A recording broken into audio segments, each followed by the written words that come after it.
Welcome to Story Quest. Today, I will be reading Little Woman, Chapter 12, Part 2. Time for lunch, said Mr. Brooke, looking at his watch. Commissary General, will you make the fire and get water, while Miss March, Miss Sally, and I spread the table? Who can make good coffee?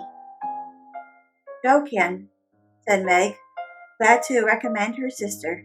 So Jo, feeling that her late lessons in cookery were to do her honor, went to preside over the coffee pot, while the children collected dry sticks and the boys made a fire and got water from the spring nearby. Miss Kate sketched and Frank talked to Beth, who was making little mats of braided rushes to serve as plates. The commander-in-chief and his aides soon spread the tablecloth with an inviting array of eatables and drinkables, prettily decorated with green leaves. Jo announced that the coffee was ready, and everyone settled themselves to a hearty meal. For youth is seldom, and exercise develops wholesome appetites. A merry lunch it was, where everything seemed fresh and funny, and frequent peals of laughter startled a venerable horse who fed nearby. There was a pleasing inequality in the table, which produced many mishaps to cups and plates. Acorns dropped in the milk, little black ants partook of the refreshments without being invited, and fuzzy caterpillars swung down from the trees to see what was going on. 3 white-headed children peeped over the fence, and an objectionable dog barked at them from the other side of the river with all his might and main. There's salt here, said Laurie as he handed Jo a saucer of berries. Thank you. I prefer spiders, she replied, fishing up 2 unwary little ones who had gone to a creamy death. How dare you remind me of that horrid dinner party? But yours is so nice in every way, added Jo, as they both laughed and ate out of one plate, the china having run short. I had an uncommonly good time that day, and haven't got over it yet. This is no credit to me, you know. I don't do anything. It's you and Meg and Brooke who make it all go, and I am no end obliged to you. What shall we do when we can't eat any more? Asked Laurie, feeling that his trump card had been played when lunch was over. Have games till it's cooler. I brought authors, and I dare say Miss Kate knows something new and nice. Go and ask her. She's company, and you ought to stay with her more. Aren't you company too? I thought she suited Brooke, but he keeps talking to Meg, and Kate just stares at them through that ridiculous glass of hers. I'm going, so you needn't try to preach priority, for you can't do it, Jo. Miss Kate did know several new games, and as the girls would not, and the boys could not eat any more, they all adjourned to the drawing room to play rigmarole. One person begins a story, any nonsense you like, and tells as long as he pleases, only taking care to stop short at some exciting point, when the next takes it up and does the same. It's very funny when well done, and makes a perfect jumble of tragical comical stuff to laugh over. Please start it, Mr. Brooke, said Kate with a commending air, which surprised Meg, who treated the tutor with as much respect as any other gentleman. Lying on the grass at the feet the 2 young ladies, Mr. Brooke obediently began the story, with the handsome brown eyes steadily fixed upon the sunshiny river. Once on a time, a knight went out into this world to seek his fortune, for he had nothing but his sword and his shield. He traveled a long while, nearly 28 years, and had a hard time of it, till he came to the palace of a good old king, who had offered a reward to anyone who could tame and train a fine but unbroken colt, of which he was very fond. The knight agreed to try, and got on slowly but surely, for the colt was a gallant fellow, and soon learned to love his new master.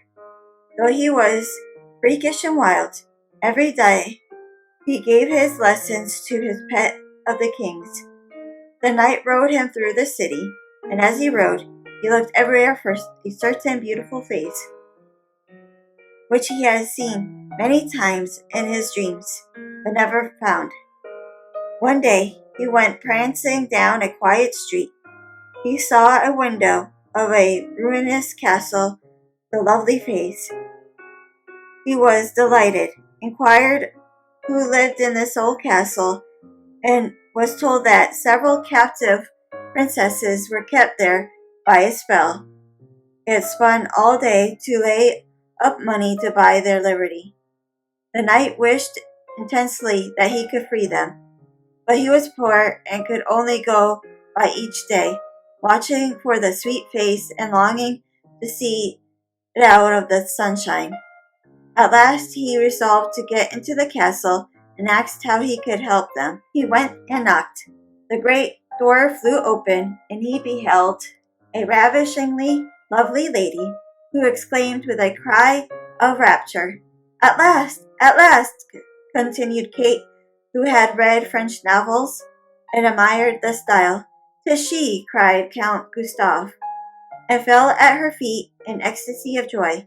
"Oh, rise," she said, extending a hand of marble fairness.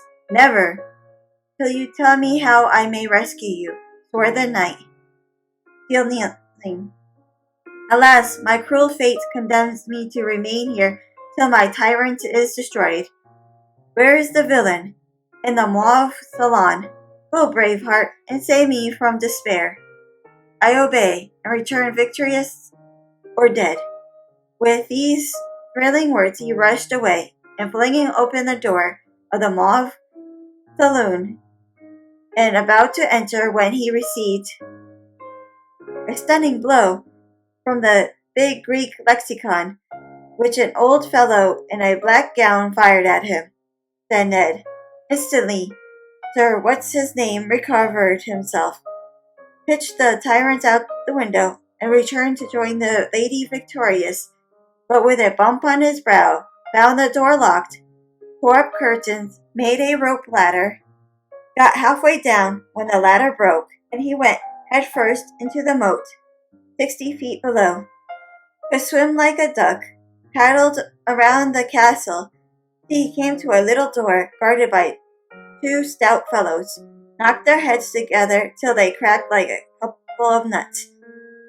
Then, by a trifling exertion of his prodigious strength, he smashed in the door, went up a pair of stone steps covered with a dust a foot thick, toads as big as your fist, and spiders that would frighten you into hysterics, Miss March. At the top of these steps, he came plump upon a sight that took his breath away and chilled his blood. A tall figure, all in white, with a veil over its face and a lamp in its wasted hand, went on Meg. It beckoned, gliding noiselessly before him down a corridor as dark and cold as any tomb. Shadowy effigies in armor stood on either side. A dead silence reigned. The lamp burned blue, and the ghostly figure, ever and anon, turned its face toward him, showing the glitter of awful eyes through its white veil. They reached a curtained door, behind which sounded lovely music. He sprang forward to enter, but the spectre plucked him back and waved threateningly before him. "A snuff-box," said Joe, in a specular tone which convulsed the audience. "Thank ye," said the knight politely, as he took a pinch and squeezed 7 times so violently that his head fell off. "Ha ha!" laughed the ghost, and having peeped through the keyhole at the princesses spinning away for dear life, the evil spirit picked up her victim and put him in a large tin box, where there were 11 other knights packed together without their heads, like sardines, who all rose and began to dance a hornpipe, cut in Fred, as Joe paused for breath. And as they danced, the rubbersy old castle turned into a man of war in full sail. Up with a jib, reefs the tops, helm hard, Ellie, and man the guns, roared Captain, as a Portuguese pirate hove in sight with a flag black as ink flying from her foremast. Go win and win, my hearties, said the captain, and a tremendous fight began. Of course, the British beat. They always do. No, they don't, cried Joe, aside. Having taken the pirate captain prisoner, sailed slap over the schooner, whose deck were piled high with dead and whose lee scrubbers ran blood, for the order had been cutlasses and die hard. Buston's mate, take a bite of the flying jib sheet and start this villain. If he doesn't confess his sins, double quick, said the British captain. The Portuguese held his tongue like a brick and walked the plank, with the jolly tars cheered like mad. But the sly dog dived, came up under the man of war, scuttled her, and down she went, with all sails set, to the bottom of the sea, where— "Oh, gracious, what shall I say?" cried Sally, as Fred ended his rigmarole, in which he had jumbled together pell-mell nautical phrases and facts out of one of his favorite books. Well, they went to the bottom, and had a nice mermaid welcome them, but was much grieved on finding the box of headless knights, and kindly pickled them in brine, hoping to discover the mystery about them. For being a woman, she was curious.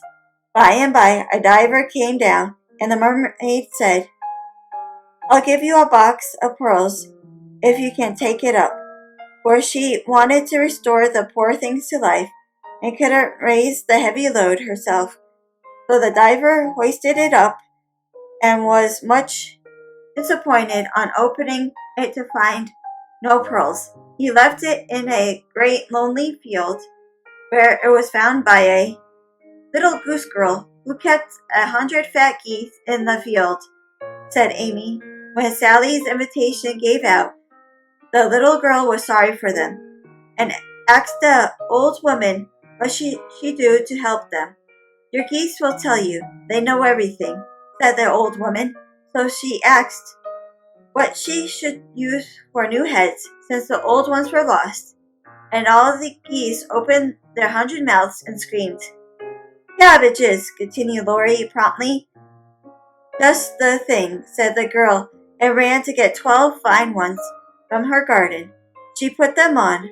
The knights revived at once, thanked her, and went on their way rejoicing, never knowing the difference, for there were so many other heads like them in the world that no one thought anything of it.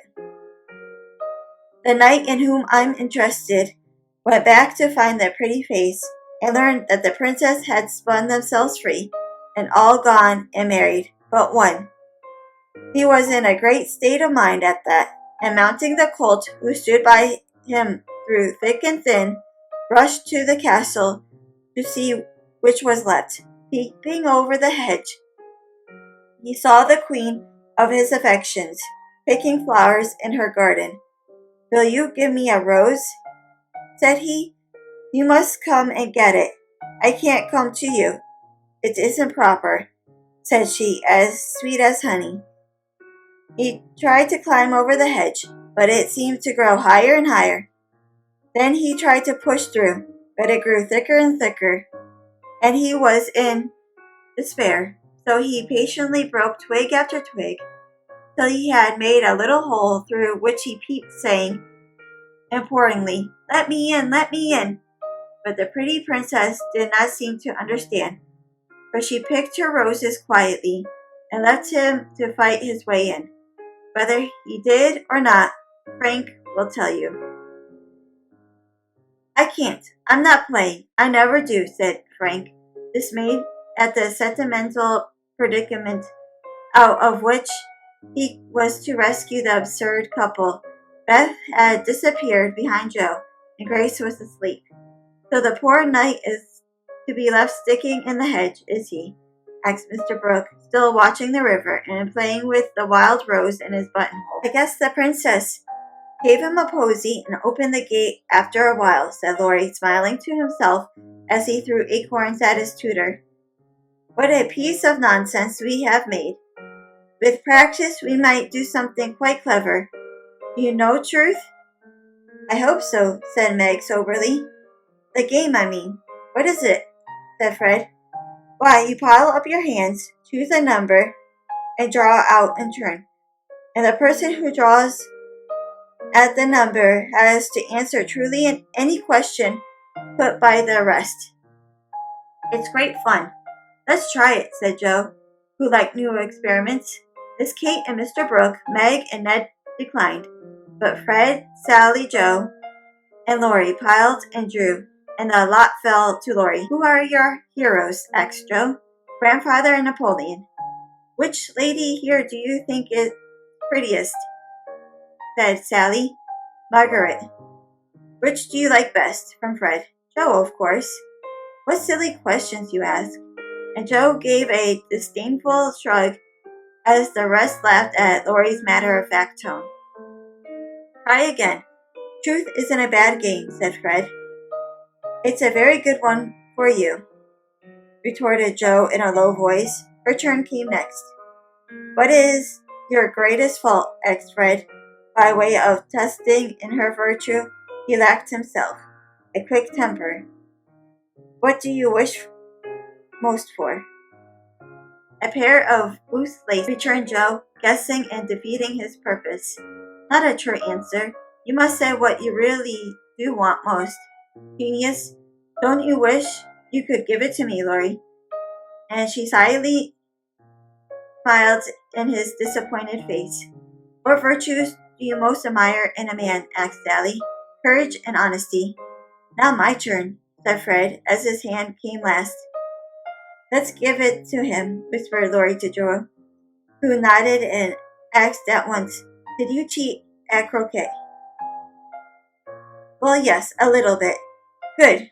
Didn't you take your story out of the sea lion? Said Laurie. Rather. Don't you think that English nation perfect in every respect? Asked Sally. I should be ashamed of myself if I didn't. He's a true John Bull. Now, Miss Sally, you shall have a chance without wanting to draw. I'll harrow up your feelings first by asking if you don't think you are something of a flirt, said Laurie, as Joe nodded to Fred as a sign that peace was declared.